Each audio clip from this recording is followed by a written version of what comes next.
అన్నా చెప్పనా ఇప్పుడు మనం చాలా వరకు అయితే ప్రతిపక్ష పార్టీ నుంచి అధికార పార్టీలోకి జాయిన్ అవ్వడం చేస్తాం, కానీ ఫస్ట్ టైం అధికార పార్టీ నుంచి మన ప్రతిపక్షకి జాయిన్ అవుతారు దాదాపు 5 మంది దాకా. దీన్ని ఏ విధంగా చూడవచ్చు? అధికారంలోకి ప్రతిపక్షంలోకి ఎందుకు వస్తుందంటే పరిపాలన నచ్చక. స్టేషన్ గన్పూర్లో 500 మంది జాయిన్ అవుతుండ్రు. స్టేషన్ గన్పూర్ నుండి వచ్చి కేటీఆర్ గారి సమక్షంలో, అంటే వాళ్ళ పాలన నచ్చక వచ్చేసింది అంతే. అయితే గతంలో ఇప్పుడు కడియం శ్రీకి కానీ వాళ్ళ కూతురికి కానీ మంచి స్థానం లభించేది, మంచి విలువ ఉండేది బీఆర్ఎస్. అయితే లాస్ట్ ఇప్పుడు అధికారం పోగానే నేను ప్రజల మేలు కోసమే నేను పార్టీలో జాయిన్ అవుతామని చెప్పేసి కాంగ్రెస్లో వెళ్ళడం జరిగింది. సో దీన్ని ఏ విధంగా చూడవచ్చు మనం? కడియం శ్రీహరి ప్రజల కోసం రాలేదు, తన కుటుంబ రాజకీయాల గురించి కడియం శ్రీహరి అనేటైనే రాజకీయంలోకి వచ్చిండే తప్ప కానీ ప్రజలకు ఏదో సంక్షేమం చేస్తామని రాలేదు. సో ఇప్పుడు మన 500 మంది దాకా ఇప్పుడు స్టేషన్ గన్పూర్ నుంచి జాయిన్ అవుతారు కదా బీఆర్ఎస్. అవును. సో దీనికి ఏ విధంగా చూడవచ్చు? అంటే కాంగ్రెస్ పార్టీ కార్యకర్తలే జాయిన్ అవుతారు. సో దీన్ని ఏ విధంగా చూడవచ్చు మనం? దీన్ని ఏ విధంగా అంటే కడియం శ్రీహరి ఎమ్మెల్యే గారు తన యొక్క నియంత పాలనకు కార్యకర్తలు బలై కేటీఆర్ గారి సమక్షంలో ఈరోజు జాయిన్ కావడం జరుగుతుంది. డాక్టర్ రాజన్న గారి పరిపాలన 10 సంవత్సరాలు కన్న తల్లి లాంటి పార్టీని రాజన్న గారు మమ్మల్ని తన కంటికి రెప్పలా చూసుకొని కార్యకర్తలకు ఇచ్చే విలువ, కార్యకర్తలకు ప్రతి సామాజిక వర్గానికి ఇచ్చే విలువలు రాజన్న గారు ఇచ్చేది.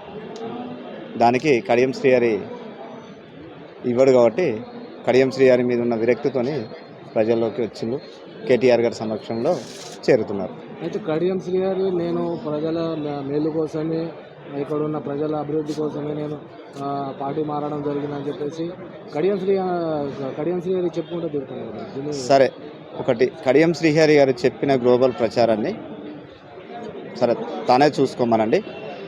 కాంగ్రెస్ ప్రభుత్వంలోకి తను వెళ్ళిన తర్వాత నియోజకవర్గానికి ఏం అభివృద్ధి చేసిండు?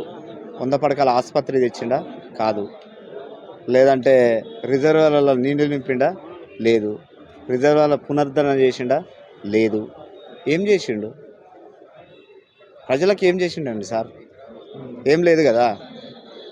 ప్రజల్లోకి ఉన్నది రాజన్న. డాక్టర్ రాజన్న గారే ప్రజల్లో ఉంటాడు, డాక్టర్ రాజన్న గారే చెర్రలోకి నీళ్ళు తెస్తాడు, డాక్టర్ రాజన్న గారే 100 పడకల ఆసుపత్రి ఇచ్చాడు. డాక్టర్ రాజన్న గారి హయాం బీఆర్ఎస్ పాలనలోనే స్టేషన్ గన్పూర్ నియోజకవర్గం మున్సిపాలిటీగా మారింది. ఇది సత్యం. రాజన్న చేసిన అభివృద్ధే మేము కళ్ళ నిండా చూస్తున్నాం. బీఆర్ఎస్ ప్రభుత్వం ఇచ్చిన సంక్షేమ పథకాలే మేము కళ్ళ నిండా చూస్తున్నాం. అంతే తప్ప కానీ కడియం శ్రీహరి మాకు తెచ్చింది ఏది లేదు, మాకు ఊరగబెట్టింది కూడా ఏది లేదు. అదే ఈ ప్రభుత్వం కూడా నేను రైతులకు రుణమాఫీ, రైతు బంధు ఇస్తున్నా, ప్రజలకు కూడా మంచి 6 పథకాలు నేను అమలు చేస్తున్నా అని చెప్పి ఈ ప్రభుత్వం కూడా చెప్పుకుంటుంది కదా. అదే అండి, 6 పథకాలు ఇచ్చిండు, 420 హామీలు. అందులో ఏమి అమలైనాయి? కళ్యాణ లక్ష్మి, తులం బంగారమా, రుణమాఫియా? రుణమాఫీ కానీ రైతులు బ్యాంకు ముంగట ఎందుకుంటారండి? రుణమాఫీ అయింది కదా, తన వ్యవసాయ పనులు తను చేసుకుంటాడు కదా. రుణమాఫీ ఆపకనే కదా బ్యాంకుల చుట్టూ రైతులు తిరిగేది. ఎందుకు తిరుగుతారండి? వాళ్ళకి పని లేదా?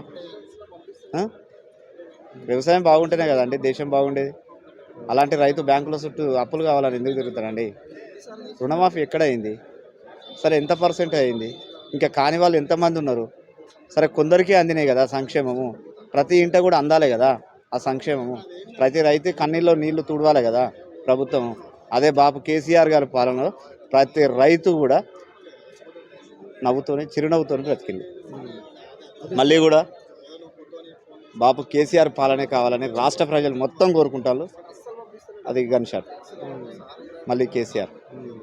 అయితే కడియం శ్రీహరి తన సొంత లాభం కోసం, తన సొంత బిడ్డ భవిష్యత్తు కోసమే పార్టీ మారేయడాన్ని అనుకోవచ్చా? అంతే కదండి. ఇప్పుడు సరే అండి, ఇందిరా గారు ఉన్నారు, 10 సంవత్సరాల నుండి కాంగ్రెస్ పార్టీ పట్టుకొనే ఉన్నారు కదా. సరే, రేవంత్ రెడ్డి అనేటైనా కూడా మరి ఇందిరా మేడం ఉన్నది కదా అని చెప్పేసి టికెట్ ఇవ్వచ్చు కదండి. కడియం శ్రీహరి గారి బిడ్డకే టికెట్ ఇవ్వాలనే అదేంటి అండి? అది సొంత రాజకీయం అనదా? కుటుంబ పాలన అనబడదా? ఇందిరా మేడం ఉంది కదా, స్థానికురాలు, స్టేషన్ గన్పూర్ స్థానికురాలు కడియం శ్రీహరి కానీ కడియం శ్రీహరి బిడ్డ కానీ స్టేషన్ గన్పూర్కు ఎలాంటి సంబంధం లేదు. రిజర్వ్డ్ ప్రకారమే స్టేషన్ గన్పూర్లో గెలిచిందే తప్ప కానీ వేరేది ఏం లేదు. అదే కడియం శ్రీహరి నేను ఇక్కడ లోకల్ అని చెప్పేసి చెప్తున్నాను. లోకల్ ఎట్లా అవుతుందండి? ఎక్కడో పర్వతగిరి మండల్ దగ్గర, పర్వతగిరిలో ఆయన లోకల్ అండి. గన్పూర్లో మేము లోకల్. మా తాటికొండ రాజన్న లోకల్ టైగర్. కడియం శ్రీహరి అంటే ఆయన ఎవరు?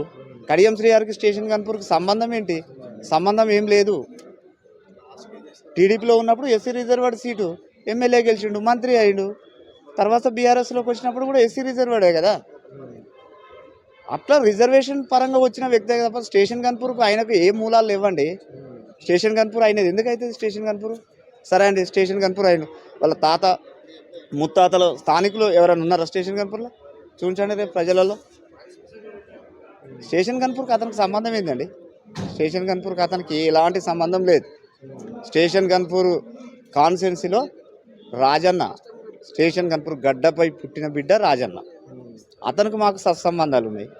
శ్రీహరి ఎవరండి? శ్రీహరి ఏం మాకేం చుట్టం కాదు. సామాజిక వర్గానికి చెంది రిజర్వేషన్ కోసం వచ్చి గెలిచిన వ్యక్తే తప్ప కానీ శ్రీహరికి మాకు ఎలాంటి ఏం లేదు.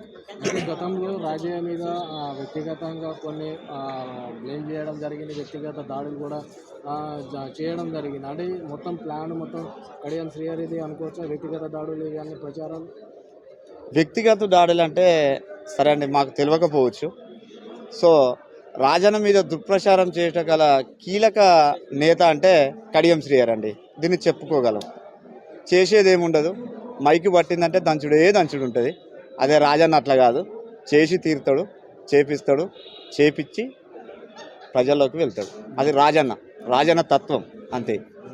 సో చివరిసారిగా ఇప్పుడు ఉప ఎన్నికలు ఒకవేళ వస్తుందని చెప్పేసి చెప్తున్నారు. ఒకవేళ వస్తే రాజయ్య గెలుస్తారా లేకపోతే కడియం శ్రీహరి గెలుస్తారా? అన్న ఒక్కటే మీకు చెప్తాను, స్టేషన్ గన్పూర్ ప్రజలలో బాపు కేసీఆర్ ఉన్నాడు, అన్న కేటీఆర్ ఉన్నాడు. స్టేషన్ గన్పూర్ కాన్స్టిట్యున్సీ ప్రజల్లో డాక్టర్ రాజన్న ఉన్నాడు. శ్రీహరి అయినట్టయినా ఎవరో తెలియదు, జిరాక్స్ కాపీ. అడ్డగోలుకు వచ్చి గెలిచి అవతల పడ్డ దొంగ అంతే.